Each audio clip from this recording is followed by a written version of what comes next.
For a Bravo star, filming a reality TV reunion is the ultimate high-wire act. The lights are blinding, the stakes are massive, and surviving the day requires a very specific kind of preparation. Rachel Zoe describes her approach as doing literally nothing, yet her nothing involves picking a look from a carefully curated rack of 10 designer dresses. Then there are the micromanaged diets, like Amanda's specific order from Erewhon, a ceremonial-grade matcha, split perfectly with half almond and half oat milk, poured over light ice with a touch of honey. From the outside, preparing to face the cameras appears to be a fun, glamorous day at the office, handled entirely by stylists and boutique baristas.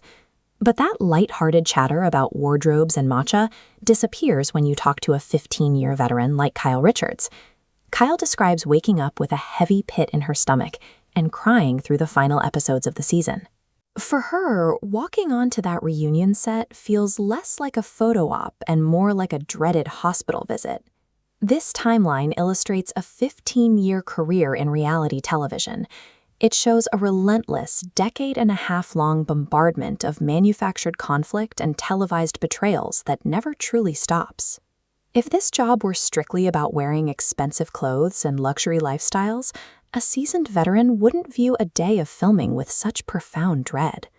The designer clothes and the glam squads cover up a heavy emotional cost. Surviving this long under the television microscope requires a hidden architecture of endurance that remains invisible to the cameras. Cast members often begin by auditing their own behavior, looking for ways to lower the temperature of their own lives. Sutton Stracke's peers noticed a distinct shift in her personality this season, describing her as newly peaceful. They attribute that change directly to her decision to navigate the entire filming schedule without the vodka. When internal shifts aren't enough to manage the stress, they often look for a literal change in scenery to reset their state of mind. This season, the Beverly Hills cast escaped to the Hamptons. Dropping into the surf lodge and removing themselves from the specific energy of Los Angeles resulted in their first genuinely fun filming experience in 2 years. However, skipping cocktails and booking cross-country vacations only provide temporary relief. These are isolated individual reactions to a much larger problem.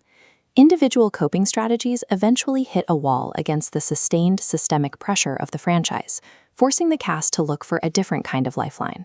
When the isolation of their own city becomes too much, these women find support in people who live thousands of miles away. There is a constant, quiet stream of cross-show outreach happening in the background.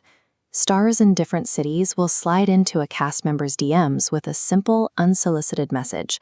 "I know what it's like. I'm thinking of you." This map shows the hidden network. Nodes in Beverly Hills link instantly to Orange County, New York, Atlanta, and New Jersey. Watch the lines connecting to Heather. Dense connections to New York stars Luann and Dorinda, and strong ties to Atlanta. These connections are deeply personal. On a random Saturday morning, New Jersey's Teresa Giudice called Kyle Richards just to check in, eventually inviting Kyle to her home for a home-cooked dinner. This shadow union operates out of necessity, creating a private network that counteracts the unique isolation of their profession. A reunion episode is far more than a season wrap-up. It is an intense, televised psychological gauntlet. The external pressures from the network and the host demand an emotional toll that a hired glam squad or a personal manager simply cannot manage. While the day might begin with designer gowns and custom matches, the true lifeline for these women isn't their staff. It is exclusively each other. The Bravo cinematic universe serves two functions.